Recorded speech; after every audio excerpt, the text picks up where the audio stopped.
Hello everyone, welcome back my channel seated group में आप लोगों का स्वागत है।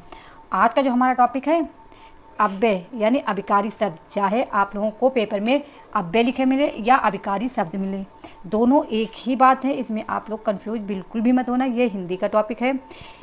ये आज की क्लास स्टार्ट करने से पहले आप सभी को छोटी दीपावली की हार्दिक शुभकामनाएं। तो आइए आज का टॉपिक स्टार्ट करते हैं। ये टॉपिक इम्पॉर्टेंट है, हिंदी का टॉपिक है। जैसे इसमें पूछ लिया जाता है कि अभिकारी शब्द कितने प्रकार के होते हैं। ये 5 प्रकार के होते हैं। कहीं कहीं आप लोगों को 4 मिलेगा, कहीं कहीं 5 मिलेगा। जैसे क्रिया विशेषण, संबंध संबोधन, सामुच्चयबोधक, विस्मयादिबोधक, निपात। निपात तो कई बार पूछा जा चुका है कि निपात कौन कौन से होते हैं। तो आइए देखते हैं। ये आप लोगों का चाहे टॉप सी टेट हो या यूपी टेट हो या सुपर टेट हो, चाहे रीट हो, कोई भी टेट हो, ये सभी एग्जाम के लिए इम्पॉर्टेंट टॉपिक है। ओके, आगे देखिए आप लोग। अव्यय के भेद। तो सबसे पहले तो ये पूछते हैं कि अव्यय के कितने भेद होते हैं। ये 5 प्रकार के होते हैं, जो जैसे मैं अभी आप लोगों को ऊपर बता चुकी हूँ। ओके, तो सबसे पहले आप लोग देखिए अभिकारी शब्द यानी अव्यय किसे कहते हैं। जिन शब्दों के रूप में लिंग, वचन, पुरुष, कारक, काल जैसे तत्वों के कारण कोई बदलाव नहीं होता। यानी चाहे आपका वचन हो या पुरुष हो, कोई भी कारक हो, चाहे कोई भी काल हो, किसी भी परिस्थिति में कोई बदलाव नहीं होता, उन्हें अभिकारी शब्द कहते हैं। ये शब्द हर स्थिति में अपने मूल रूप में बने रहते हैं। अभिकारी शब्दों को अव्यय भी कहा जाता है, जैसा कि मैंने आप लोगों को ऊपर बताया है। अभिकारी शब्द होते कौन कौन से हैं देखिए, इनके कुछ उदाहरण हैं। अब, कब, क्यों, पर, में, बहुत, अधिक, कम, हाँ, नहीं। इसमें कोई भी बदलाव नहीं होता, इसीलिए इन्हें अभिकारी शब्द बोलते हैं। ओके, आगे देखिए अभिकारी शब्द के प्रकार।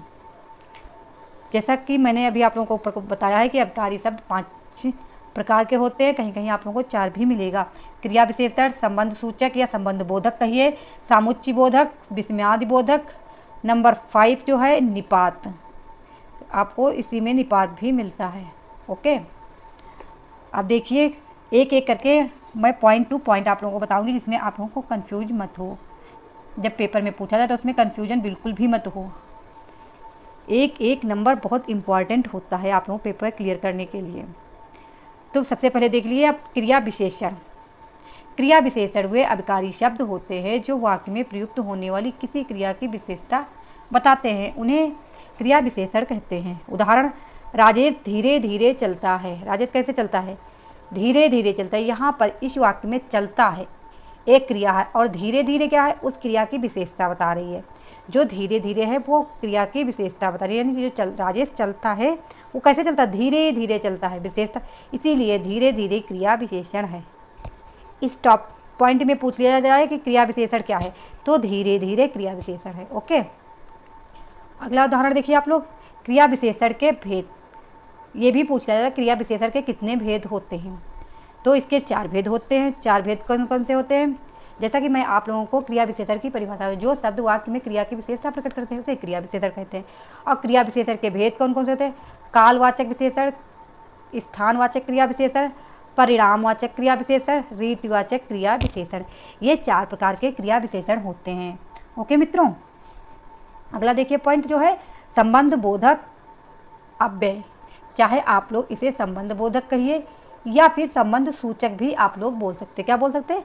इसे संबंध सूचक भी बोल सकते हैं। ओके, चाहे संबंध बोधक लिखा मिले या फिर संबंध सूचक मिले, दोनों एक ही बात है, इसमें आप लोग कंफ्यूज मत होना।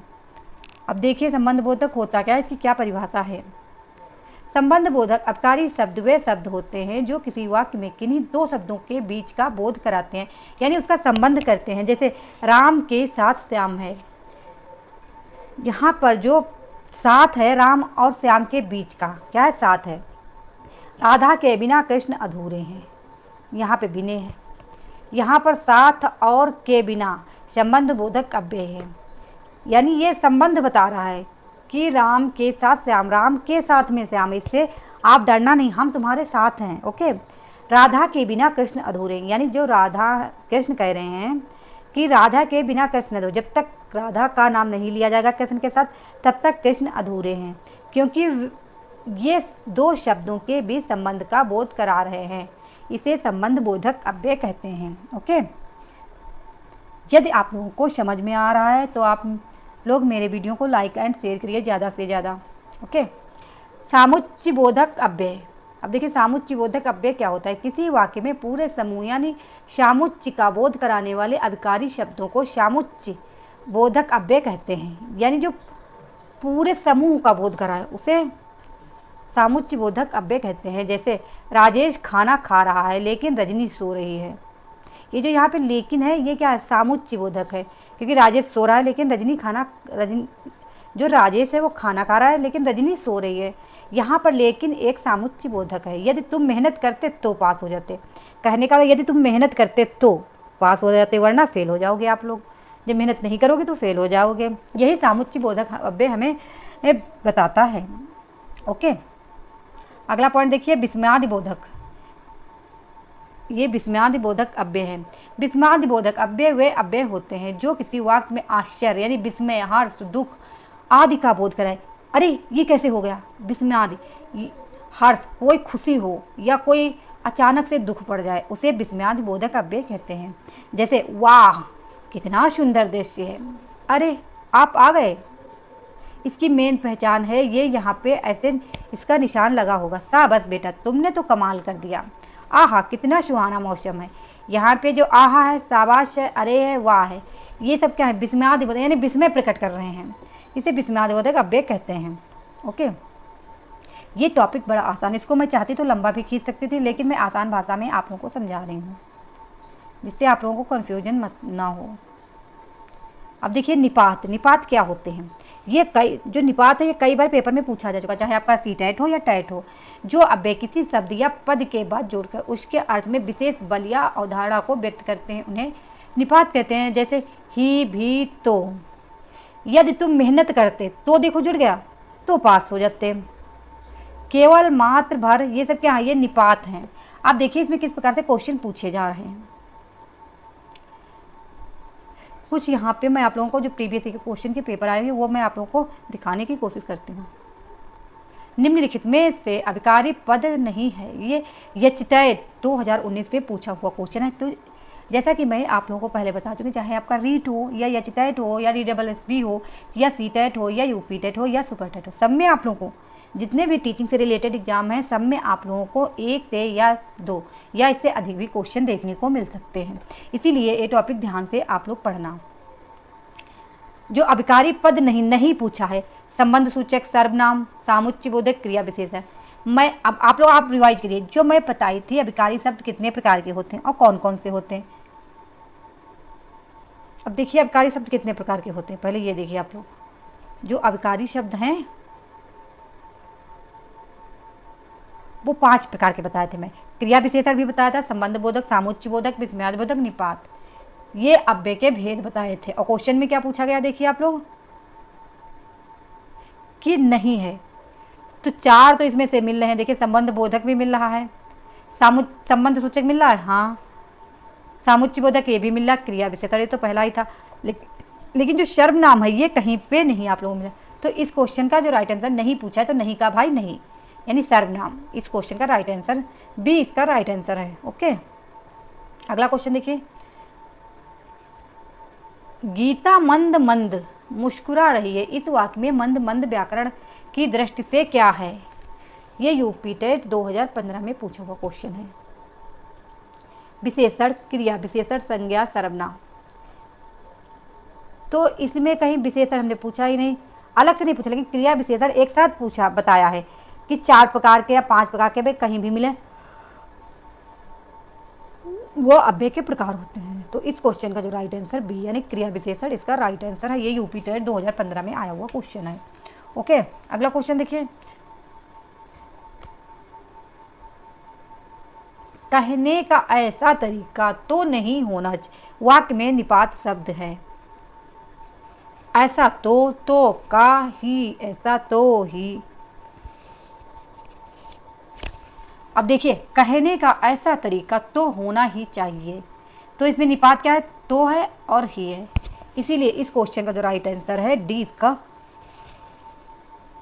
राइट आंसर है मित्रों। ये सीटेट 2014 में पूछा हुआ क्वेश्चन है। देखिए जितने भी टेट सीटेट हुए हैं सब में आप लोगों को यहाँ से क्वेश्चन देखने को मिल रहे हैं। जब आप प्रीवियस ईयर का क्वेश्चन पेपर करेंगे तब आप लोगों को कंफर्म हो जाए कि हाँ जो मैम पढ़ा रही हैं वहीं से क्वेश्चन पूछे जा रहे हैं। ओके, अगला देखिए, निम्नलिखित में कौन सा विस्मयादि बोधक अव्यय नहीं है? अब इसमें नहीं पूछा है। अरे, और, वाह, उफ, नहीं है ना। अब देखिए, अरे अरे तुम आ गए, ये तो अव्यय है। वाह क्या बात है, उफ कितनी गर्मी है। अब देखिए और तो कहीं में नहीं आया था विस्मयादि बोधक में, तो इसीलिए इस क्वेश्चन का जो राइट आंसर है मित्रों ये और है, यानी बी इसका राइट आंसर। अब इससे रिलेट कर लीजिए तो आप लोगों को आसानी रहेगी। जैसे कि मैं एग्जाम्पल दे चुकी थी, अरे तुम आ गए, वाह क्या बात है, उफ कितनी गर्मी है। यदि केवल ऐसे मिले, यदि आप लोगों को निशान मिल जाए तो अच्छे, ऐसे निशान थे विस्मयादि बोधक में ना। ओके, अगला क्वेश्चन देखिए आप लोग, ये इस टॉपिक के लास्ट क्वेश्चन है। निम्नलिखित में कौन सा क्रिया विशेषण है? इधर उधर, आज कल, थोड़ा थोड़ा, अतएव। तो इस क्वेश्चन का जो राइट आंसर है,